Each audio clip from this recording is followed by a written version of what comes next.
Hey, so you guys got me laughing in chat already starting out. Welcome to UCY.TV.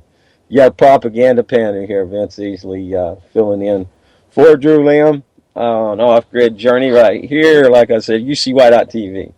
And welcome again, everybody. Look, the hog caught a bug, and I thought I'd be immune to it, but man, since it started yesterday, but so I'm not going to say too much, but I have put together some a series of clips to put together. And Mr. Cooper, we got a salute coming up to you, and this is uh, this is my favorite Nazi, Mr. Dan B. Cooper, in chat right there. How to do Joe and Jax and Dave and everybody else. I've not got the list open up who I see. But hey, anyways, um, I hope I string something together here for you. You know, um, I had intended this to be compressed power, so I'll pop in here a little bit of stuff about some crystal batteries and um, just the idea of compressing power. You know, kind of gave me the kind of the idea for the theme here of putting all this together. And you know, there's a lot of people that said a lot of great things that can say it a whole lot better than I. And anyways, but I think we all can agree it's stuff that needs to be talked about. So I won't start with dancing Israelis though, but we will uh, at least mention them right now. Uh, why don't we start out just like so many people do? Now, this could be debated uh, what Kennedy was up to, why the conspiracy killed him. But like I said, I don't have much of a voice and my eyes are kind of burning, so I'm not going to try to read to y'all and torture you. And Noah Shelley tongue tied trip. There it is. The Shelley Award, the tongue trip. Get that going. So, anyways, here's JFK, and I'll play this and pop over and chat along with y'all. We'll check the volume. In a free and open society. And we are, as a people, inherently and historically opposed to secret societies, to secret oaths, and to secret proceedings. We decided long ago that the dangers of excessive and unwarranted concealment of pertinent facts far outweighed the dangers which are cited to justify it. Even today, there is little value in opposing the threat of a closed society by imitating its arbitrary restrictions. Even today, there is little value in ensuring the survival of our nation if our traditions do not survive with it. And there is very grave danger that an announced need for increased security will be seized upon by those anxious to expand its meaning to the very limits of official censorship and concealment. That I do not intend to permit to the extent that it's in my control. And no official of my administration, whether his rank is high or low, civilian or military, should interpret my words here tonight as an excuse to censor the news, to stifle dissent, to cover up our mistakes, or to withhold from the press and the public the facts they deserve to know. For we are opposed around the world by a monolithic and ruthless conspiracy that relies primarily on covert means for expanding its sphere of influence, on infiltration instead of invasion, on subversion instead of elections, on intimidation instead of free choice, on guerrillas by night instead of armies by day. It is a system which has conscripted vast human and material resources into the building of a tightly knit, highly efficient machine that combines military, diplomatic, intelligence, economic, scientific, and political operations. Its preparations are concealed, not published. Its mistakes are buried, not headlined. Its dissenters are silenced, not praised. No expenditure is questioned, no rumor is printed, no secret is revealed.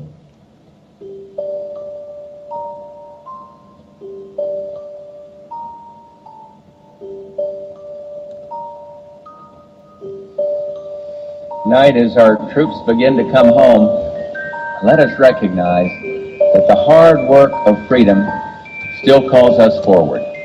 We've learned the hard lessons of history. The victory over Iraq was not waged as a war to end all wars. Even the New World Order cannot guarantee an era of perpetual peace, but enduring peace must be our mission. Our success in the Gulf will shape not only the New World Order we seek, but our mission here at home. We have before us the opportunity to forge for ourselves and for future generations a new world order, a world where the rule of law, not the law of the jungle, governs the conduct of nations. When we are successful, and we will be, we have a real chance at this new world order we have ever seen, not just of the global economy, but of the global order as a whole. And 200 years ago, a famous British Foreign Secretary said that the new world had been called into existence to redress the balance of the old. In 1990, another old world ended, dominated by the Cold War, and people talked then, in 1990, the new world order. Nevertheless, the United States is in a key position to shape this so that the problem of the Bush presidency will be the emergence of a new international order. Within the next 4 years, we will see the emergence of a new international order. The beginning of a new international order, and it could well be that this president, who is so reviled by intellectuals, will emerge as one of the seminal presidents of this period. Let's assume Of American modern history. one of the seminal presidents He could. What does he have to do to achieve that status? He has to do certain things, and he has to have some luck. In an era of globalization, of political interdependence, where the world is ever more swiftly opening up, and the cliché about a global community becomes an economic, political, often social reality. In this new world,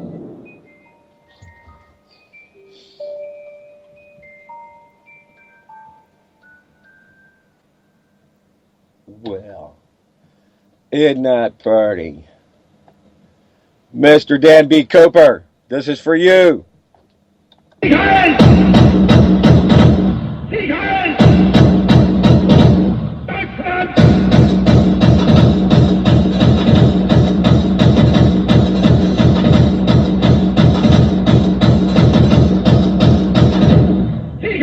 Sieg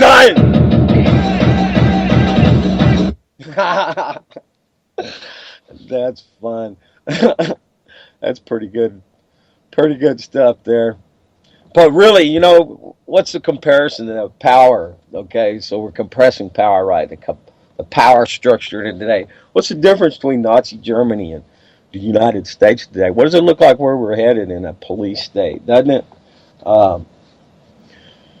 Where's our free will being infringed upon? How far are we willing to let it all go?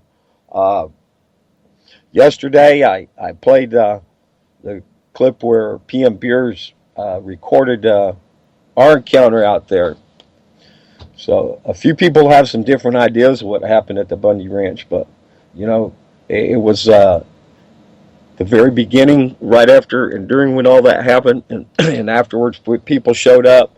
It was, man, there was a mass flocking of every type of individual from every walk of life. And Patty had said that, told me that she got a lot of flack from folks for her coverage of that, because it's kind of turned into a racism thing. Everything's pretty much co-opted, right? And then when people speak out, they're ostracized, and just it's kind of discredited. So let me see. I'm looking for what am I gonna? I've got something lined up here to play next, and yeah, I had Eisenhower. So let's go ahead and do that. And then no, let's skip that. Hold on just a minute. Let's do this. Let's do this. No. How about this for a good soundbite? Not just targeting the right. Hillary Clinton, Bill Maher, even Nancy Pelosi have been verbally assaulted and scorned by these cranks. The latest happened in Minneapolis, where President Clinton was speaking at a fundraiser for his wife. From the audience, a 9/11 conspiracy nut interrupted him. They were apart. 9/11, he said, from the audience. Anyway, these people did not come here to hear you speak. And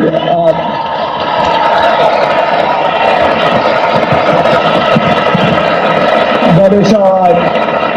If you don't have any self-control, we can live with it. But just think about that.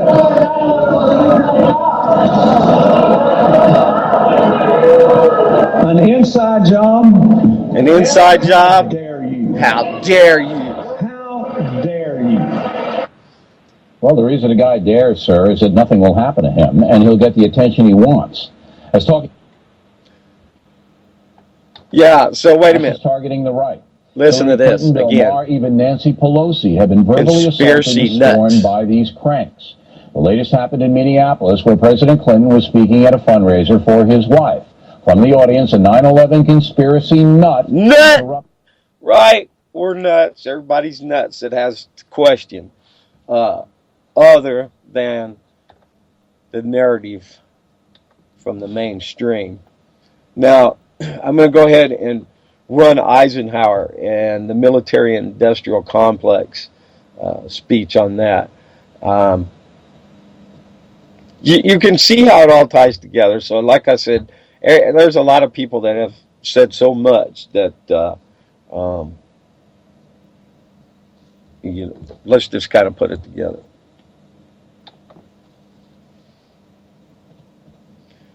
So it's a couple minutes long here.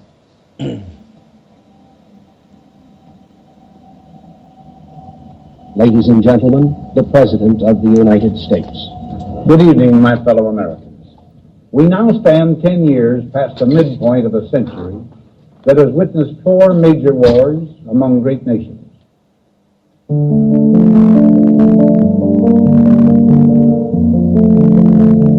Until the latest of our world conflicts, the United States had no armaments industry. American makers of plowshares could, with time and as required, make swords as well. But we can no longer risk emergency improvisation of national defense. We have been compelled to create a permanent armaments industry of vast proportions. Added to this, 3.5 million men and women are directly engaged in the defense establishment. Now, this conjunction of an immense military establishment and a large arms industry is new in the American experience. The total influence, economic, political, even spiritual, is felt in every city, every state house, every office of the federal government. We recognize the imperative need for this development. Yet we must not fail to comprehend its grave implications. Our toil, resources, and livelihood are all involved. So is the very structure of our society. In the councils of government, we must guard against the acquisition of unwarranted influence, whether sought or unsought, by the military-industrial complex. The potential for the disastrous rise of misplaced power exists and will persist. We must never let the weight of this combination endanger our liberties or democratic processes. We should take nothing for granted. Only an alert and knowledgeable citizenry can compel the proper meshing of the huge industrial and military machinery of defense with our peaceful methods and goals, so that security and liberty may prosper together. So, a member of government has something to tell us about the military-industrial complex. I don't think he was actually really condemning it either, maybe being apologetic for it. And, you know, we all know what government can do for us, right? So, I salute the government. In jeder Stunde, an jedem Tag, nur zu denken an Deutschland, an Volk und an Reich, an unsere deutsche Nation, unser deutsches Homeland, yes, Sieg Heil! Sieg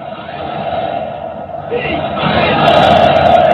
Sieg Heil! Sieg Heil! Sieg Heil! Sieg Heil! Sieg Heil! Sieg Heil!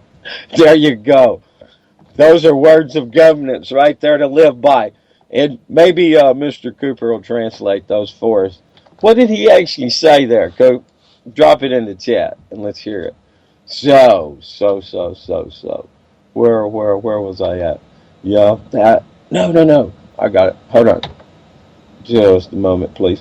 You know what I forgot to do after Bill Clinton said, "How dare you?" This one right here was supposed to have followed him. So, I beg your pardon. How very dare you? I've never been so insulted.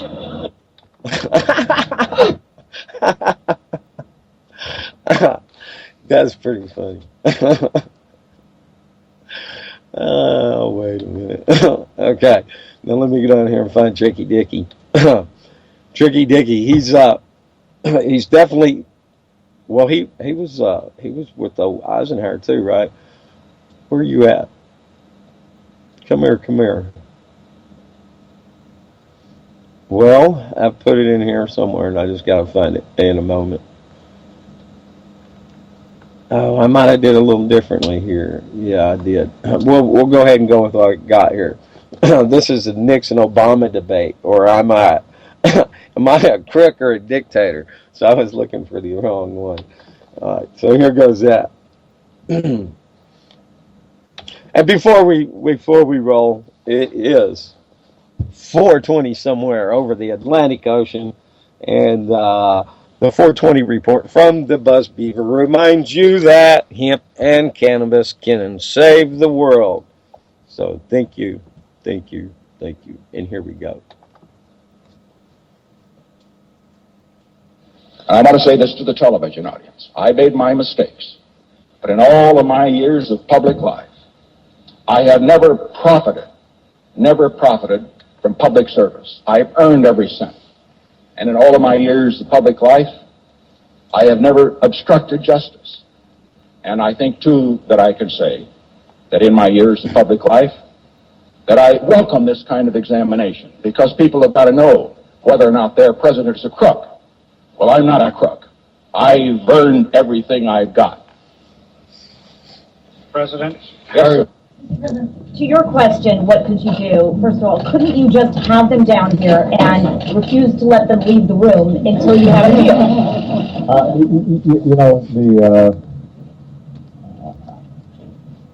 Jessica, I am not a dictator. I'm the president. So ultimately, if Mitch McConnell or John Boehner say we need to go to catch a plane, I can't have Secret Service block the doorway, right? So I understand, and I know that this has been some of the conventional wisdom that's been floating around Washington, that somehow, even though most people agree that I'm being reasonable, that most people agree I'm presenting a fair deal, the fact that they don't take it means that I should somehow, do a Jedi mind meld with these folks and convince them to do what's right. Well, they're elected. We have a constitutional system of government. The Speaker of the House and the Leader of the Senate and all those folks have responsibilities.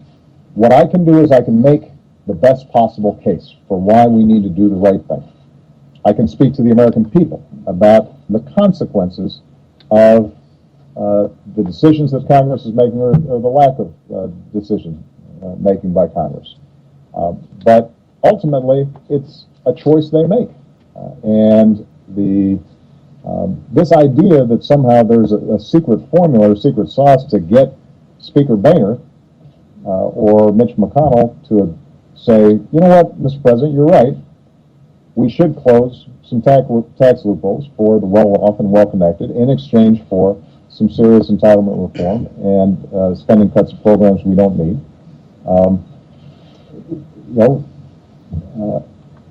I think if there was a secret way to do that, I would have tried it. You'd think he would have. Well, who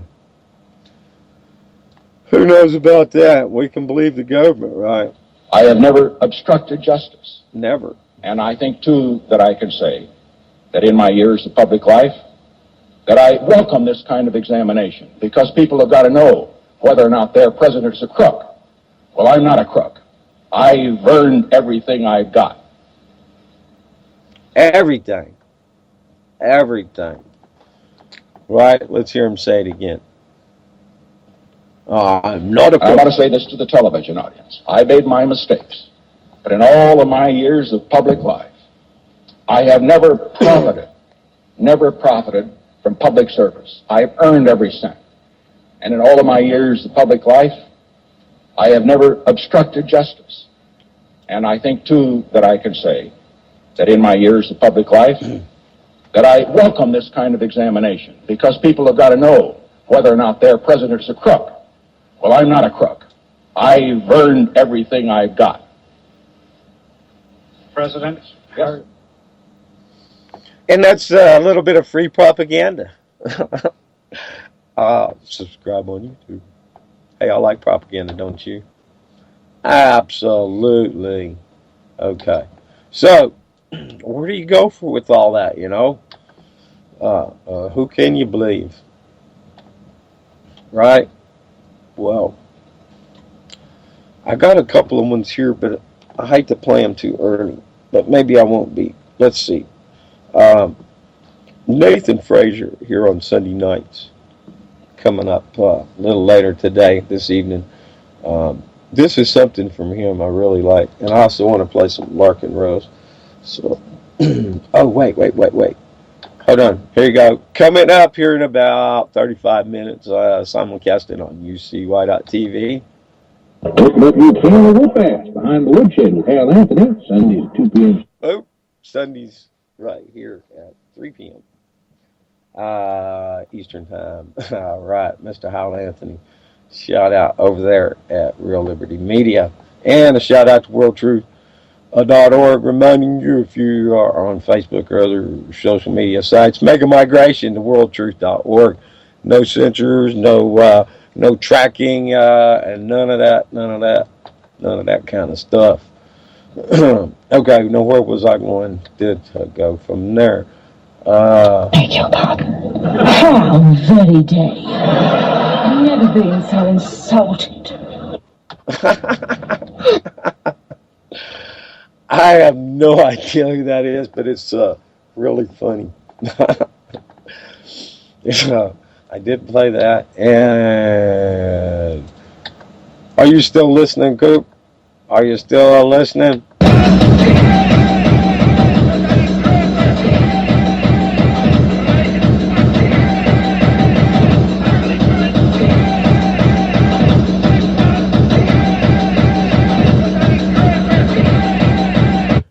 Wow, did you hear all that? Hey, listen, Jeff over on worldtruth.org, and also, hey, he's spinning some over there on the player and over on SoundCloud. I'm sorry, it slipped me right there where he's at, and I'll have to find that. But big shout out to Jeff. He put this together right here. So have a listen to this. You get up and howl about America and democracy. There is no America. There is no democracy. We no longer live in a world of nations and ideologies. The world is a college of corporations, inexorably determined by the immutable bylaws of business. The world is a business, and I have chosen you to preach this adventure.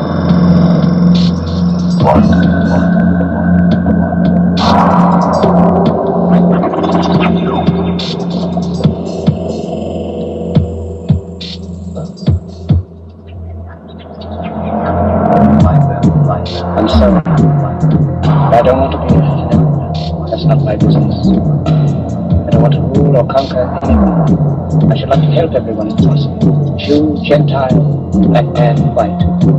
We all want to help one another. Human beings are like that. We want to live by each other's happiness, not by each other's misery. We don't want to hate and despise one another. In this world there's room for everyone. The good earth is rich. It can provide for everyone. A way of life, free and beautiful.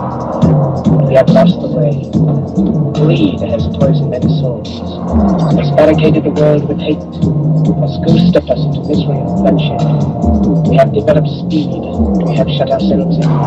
Machinery that gives abundance has left us in want. Our knowledge has made us cynical, our cleverness hard and unkind. We think too much, feel too little. More than machinery, we need humanity. More than cleverness, we need kindness, gentleness. Without these qualities, life will be violent, and all will be lost. The aeroplane and the radio have brought us closer together. The very nature of these inventions cries out for the goodness in men, cries out for universal brotherhood, for the unity of us all. Even now, my voice is reaching millions throughout the world, millions of despairing men, women, and little children, victims of a system that makes men torture and imprison innocent people. For those who can hear me, I say, do not despair. The misery that is now upon us is but the passing of greed, the bitterness of men who fear the way of human progress. The hate of men will pass, and dictators die. And the power they took from the people will return to the people. And so long as men die, liberty will never perish.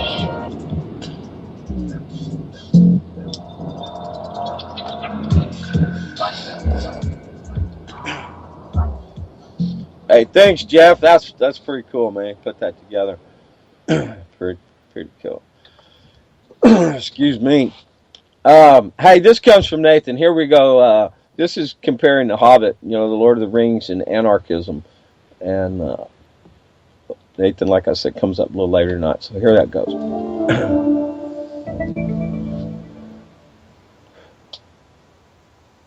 J.R.R. Tolkien, the author of The Hobbit and the Lord of the Rings trilogy, in a letter to his son, is quoted as saying, "My political opinions lean more and more towards anarchy. The most improper job of any man, even saints, is bossing other men. Not one in a million is fit for it, and least of all those who seek the opportunity." Tolkien's books, The Hobbit and The Lord of the Rings, have been read and enjoyed by millions, both young and old alike, but many fail to catch the political meaning of the books.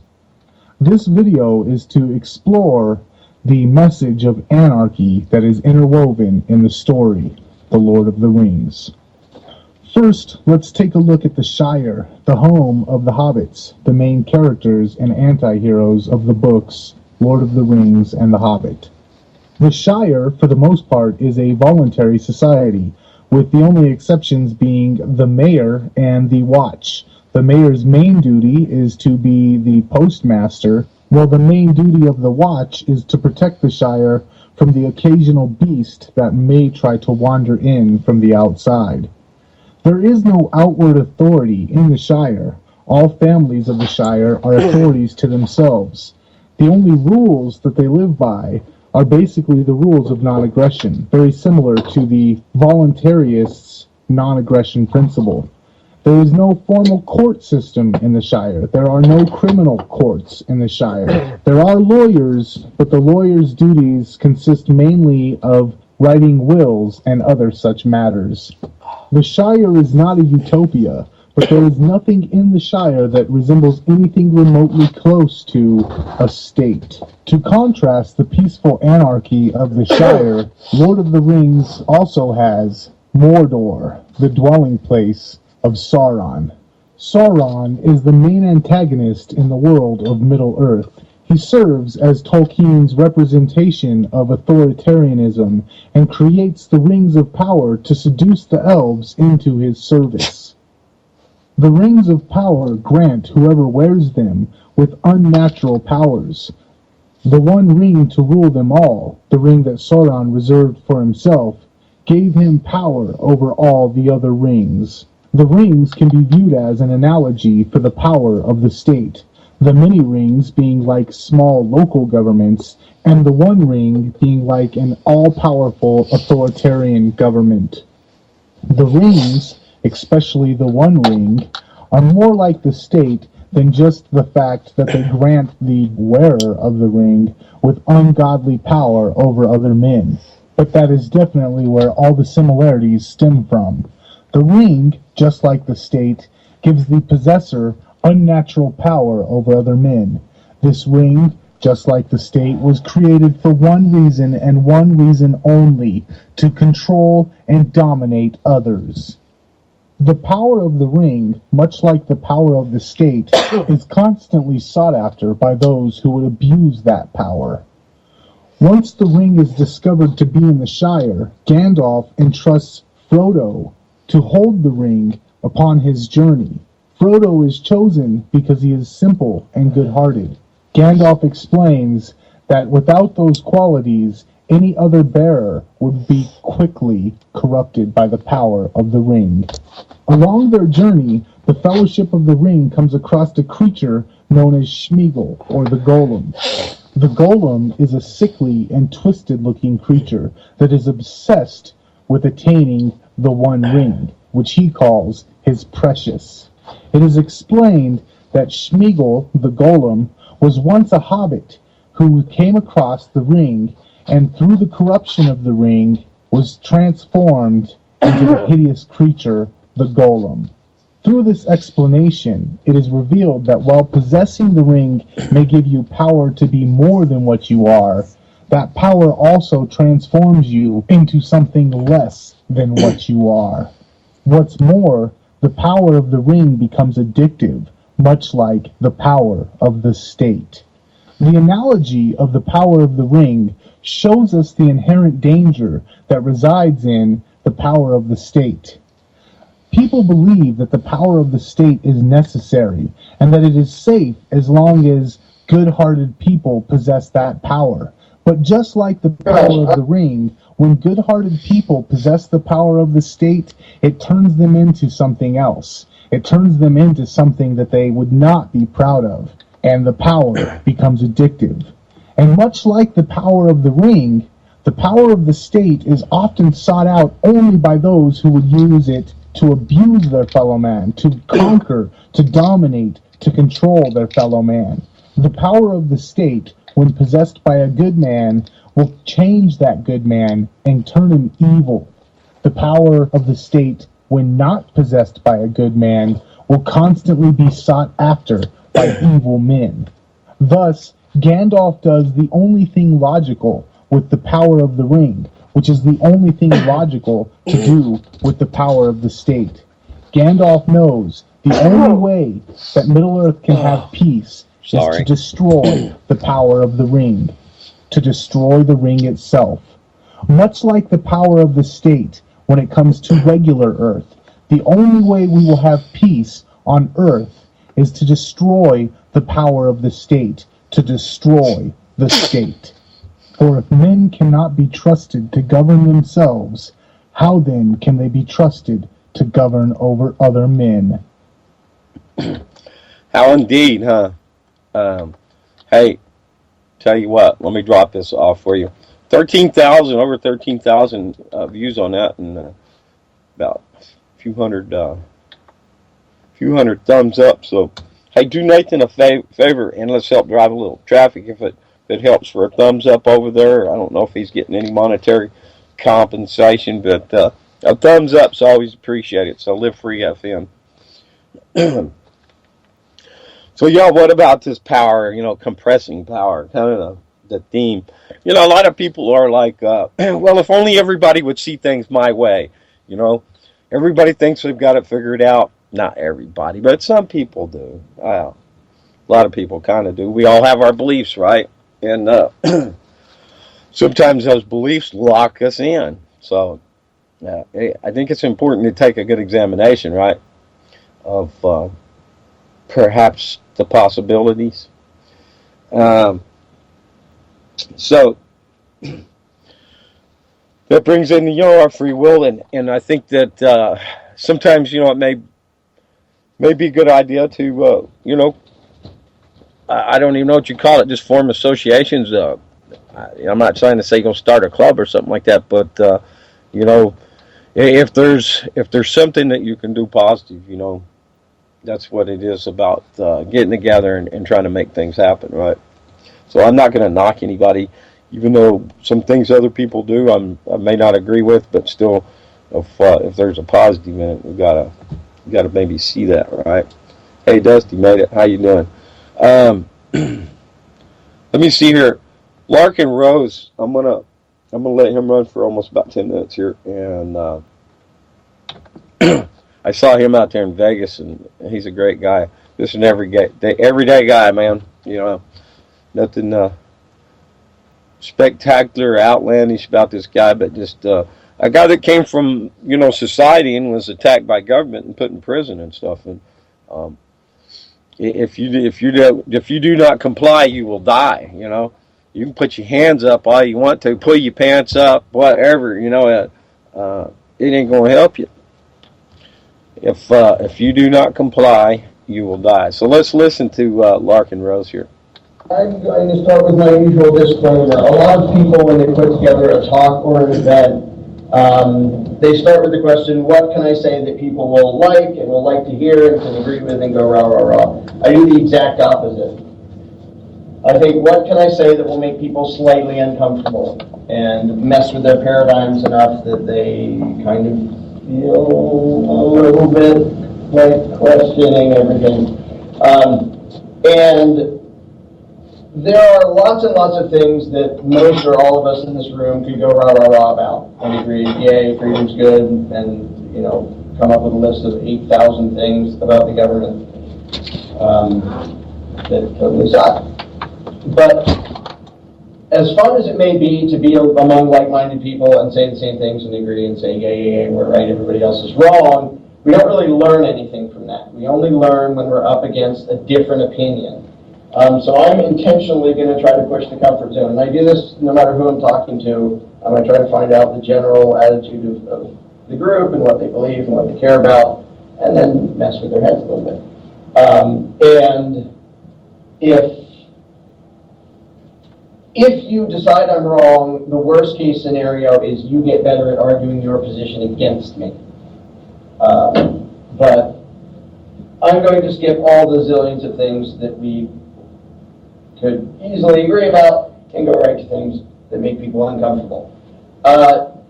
Here's a question. What are you willing to do to fix the world?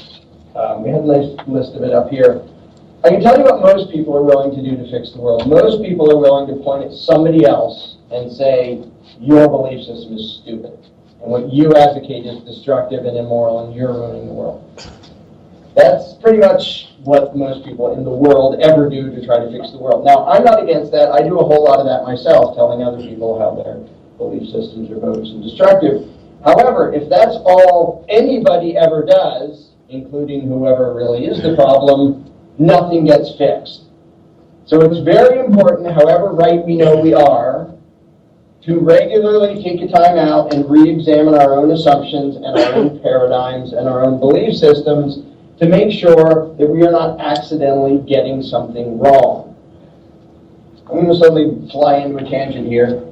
We just got a whole bunch of snow in Pennsylvania before I left on this trip. Our power was out for 4 days before I had to crawl out like a caveman and then drive to Arizona. And whenever it snows, there are some people in Pennsylvania who didn't grow up in Pennsylvania and don't know how to drive on snow and ice.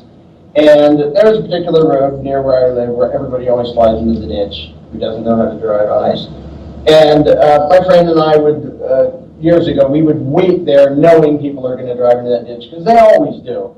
And somebody will fly into the ditch and we'll say, okay, well, we're waiting here because we knew somebody would do that. We'll dig you out, we'll push this, push it. When we get you up on the road, do not hit the gas pedal. Whatever you do, don't hit the gas pedal. We get them up on the road, they hit the gas pedal, wheels spin, they slide sideways into the ditch. They are so used to thinking that the rules of a car are this. This tells it which way to go, and you have a go, and you have a stop, and that's it. 99% of the time, that's what you have. 1% of the time, you don't have a go pedal and a stop pedal. You have a spin around sideways pedal and a slide into a ditch pedal. But people get so stuck in their head that they will keep going into the ditch because they think, well, I'm aimed in the right direction. This makes me go forward. And it doesn't. It makes them slide into the ditch. If I ask this group or any group, liberal, conservative, moderate, people who don't even pay attention to politics, whatever, are you for freedom? Are you for truth and justice? Do you want the good guys to win? Every group will say yes. No group's going to say, no, we're the bad guys, because you need to have bad guys for the good guys to fight against, so we volunteer to be evil. Nobody says that.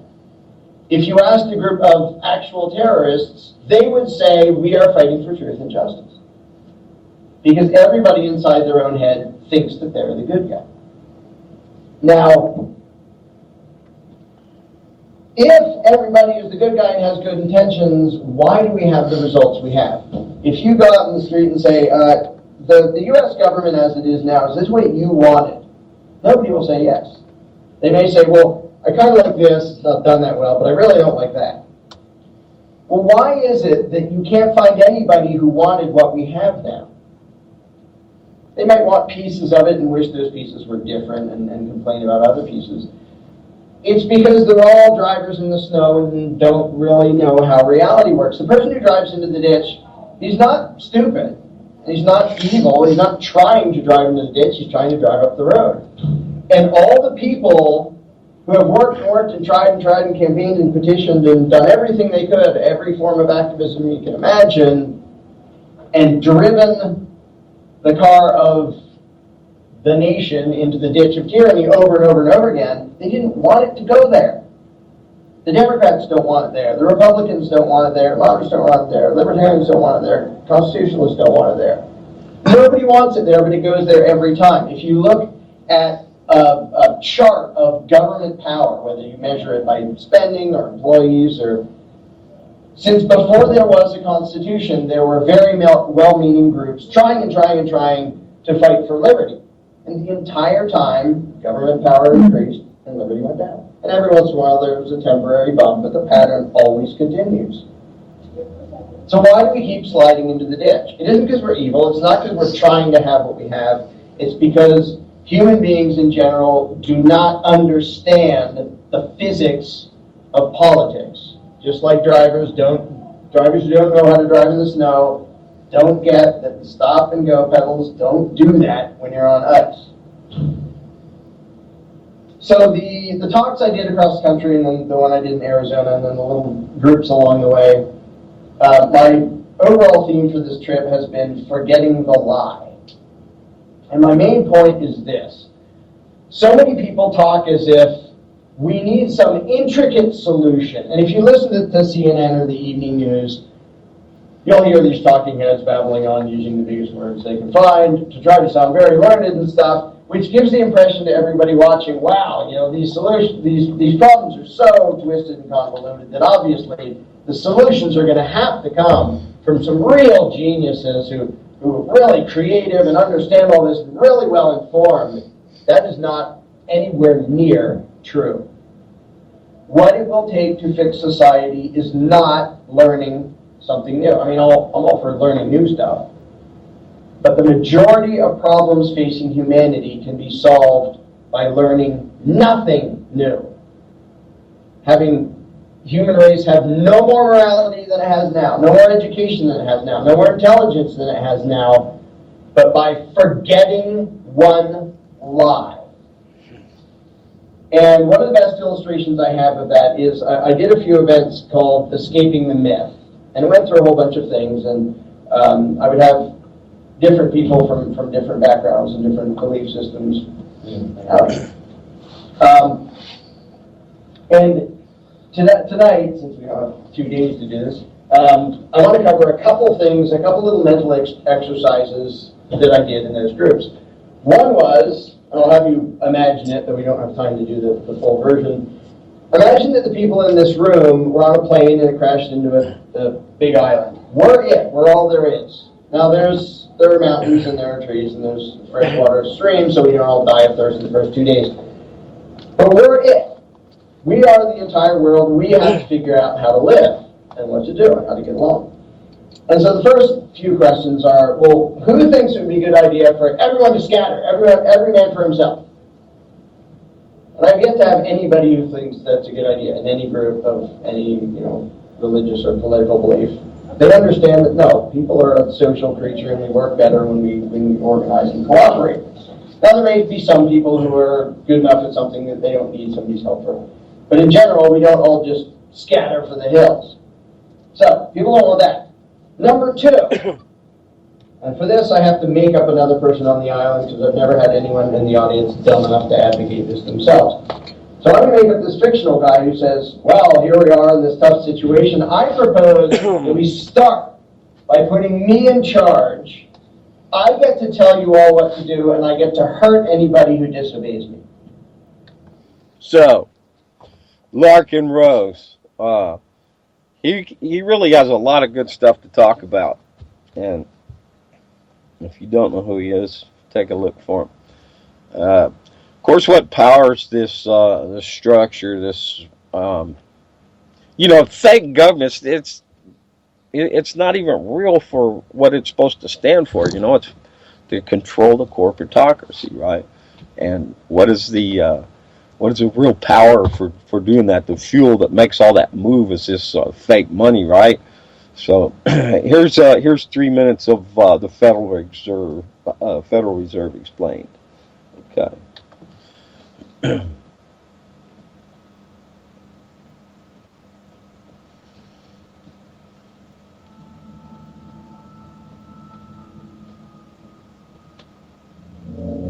Let's say the United States needs money.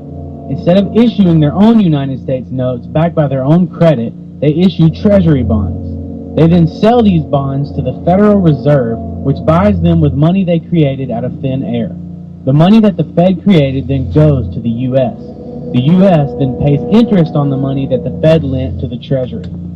So to clarify, the Fed creates money from nothing, loans that money to the U.S., and then charges interest on that money. What this means is that there is never and will never be enough money in circulation or in existence to pay back that debt. We as a country, as well as private citizens, are forever enslaved by debt with no way of ever paying it off. Now, when the Federal Reserve buys bonds on Wall Street, the major financial firms that have been selected as dealers deposit the proceeds at their own banks. Fed rules require banks to keep 10% of their deposits in reserves, but the bank is free to issue loans equal to the remaining 90%. Let's say the Federal Reserve buys a $1,000 bond.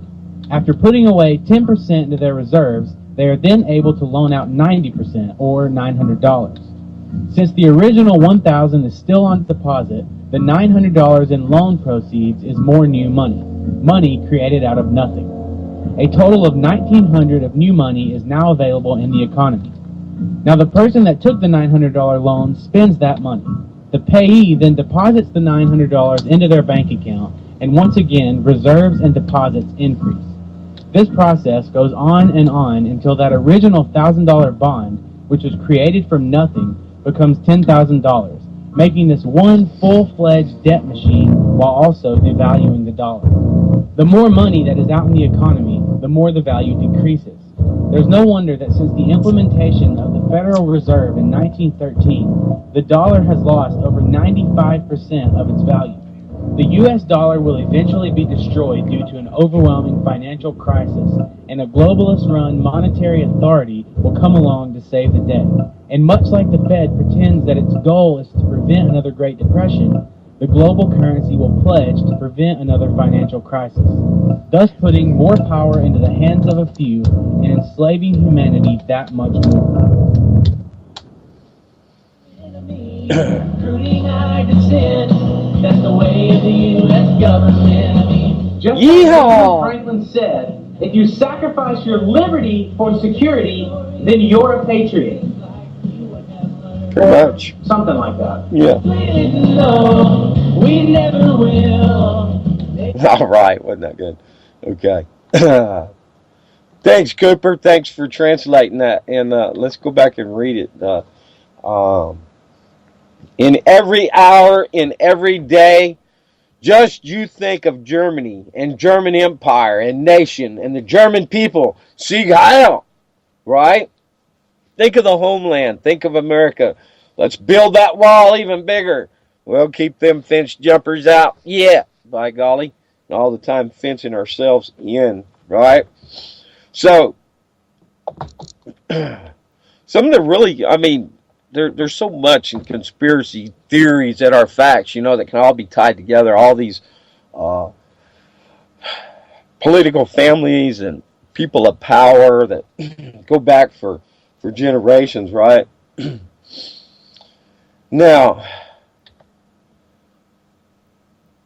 for me, I think 9/11 really has a lot to say about where we are. So let's do the under 5 minutes, 9/11. And that'll almost bring us to the out. Take us out.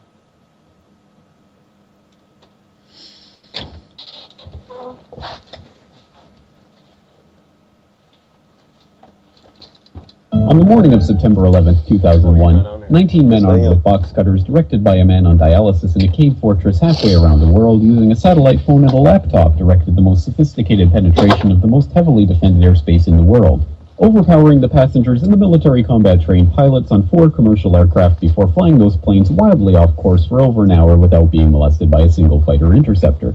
These 19 hijackers, devout religious fundamentalists who like to drink alcohol, snort cocaine, and live with pink-haired strippers, managed to knock down 3 buildings with 2 planes in New York, while in Washington, a pilot who couldn't handle a single-engine Cessna was able to fly a 757 in an 8,000-foot descending 270-degree corkscrew turn to come exactly level with the ground, hitting the Pentagon in the Budget Analyst Office, where DoD staffers were working on the mystery of the $2.3 trillion that Defense Secretary Donald Rumsfeld had announced missing from the Pentagon's coffers in a press conference the day before, on September 10th. 2001. Luckily, the news anchors knew who did it within minutes. Osama bin Laden. The pundits knew within hours. Osama bin Laden. The administration knew within the day. Terrorists who committed these acts and those who harbored them. And the evidence literally fell into the FBI's lap. That a hijacker's passport was found blocks from the World Trade Center crash site, if you can believe that. But for some reason, a bunch of crazy conspiracy theorists demanded an investigation into the greatest attack on American soil in history. That investigation was delayed, underfunded, set up to fail, a conflict of interest, and a cover-up from start to finish. It was based on testimony extracted through torture, the records of which were destroyed. It failed to mention the existence of WTC-7, Able Danger, P-TECH, Sibel Edmonds, OBL and the CIA, and the drills of hijacked aircraft being flown into buildings that were being simulated at the precise same time that those events were actually happening. It was lied to by the Pentagon, the CIA, the Bush administration, and as for Bush and Cheney, well, no one knows what they told it because they testified in secret, off the record, not under oath, and behind closed doors. It didn't bother to look at who funded the attacks because that question is ultimately of little practical significance. Still, the 9/11 Commission did brilliantly answering all of the questions the public had, except most of the victims' family members' questions, and pinned blame on all the people responsible, although no one so much as lost their job, determining the attacks were failure of imagination. Because Nobody in our government, at least, and I don't think the prior government could envision flying airplanes into buildings. Except the Pentagon, FEMA, NORAD, and the NRO.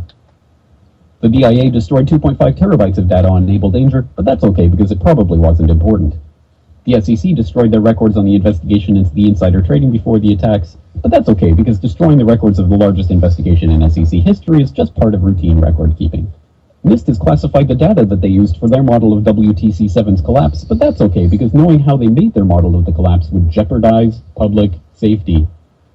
The FBI has argued that all material related to their investigation of 9/11 should be kept secret from the public, but that's okay because the FBI probably has nothing to hide. This man never existed, nor is anything he had to say worthy of your attention, and if you say otherwise, you are a paranoid conspiracy theorist and deserve to be shunned by all of humanity. Likewise him, and her. And her, and her, and him. Osama bin Laden lived in a cave fortress in the hills of Afghanistan, but somehow got away. Then he was hiding out in Tora Bora, but somehow got away. Then he lived in Abbottabad for years, taunting the most comprehensive intelligence dragnet employing the most sophisticated technology in the history of the world for a decade. Yeah, so you guys know the rest, right? For sure. Hey, thanks for listening, everybody. We're going to come out here in a minute. And stay tuned for Hal Anthony and a lot more radio. Me and I'm knocked. I'm fixing to bug out here and go relax. I got a fire built up. And appreciate everybody coming along. You know, I thought I had it open. I was going to play a little something for old time's sake. As we go out, where you at? There we go. Ja. Hey, we are radioactive right here at UCY.TV. Oh, man, they're going to hit me with an ad as I open watch. Yeah. You a librarian? Yeah. Shut up. Here we go. Love and peace, y'all.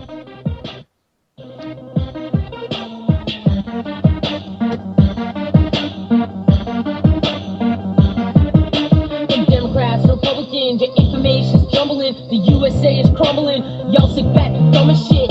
The mass invasion, the home invasions. The CPS is coming to snatch your babies. These confiscations, these conversations. They're operating within the zone of trading. We're in the matrix, now we're totally raided. They infiltrated, finally the devil gave in. If you can't hear me, then pump up the volume. McDonald, Bin Laden, Osama, Obama, bring up something real. Legalize marijuana. Everything on a bucket is as blonde as vagina. Radioactive, intergalactic, counterattacking, the main attraction. Make it happen, matter of factly. Check the package, get some satisfaction. Radioactive, intergalactic, counterattacking, the main attraction. Make it happen. Keep it alive, do these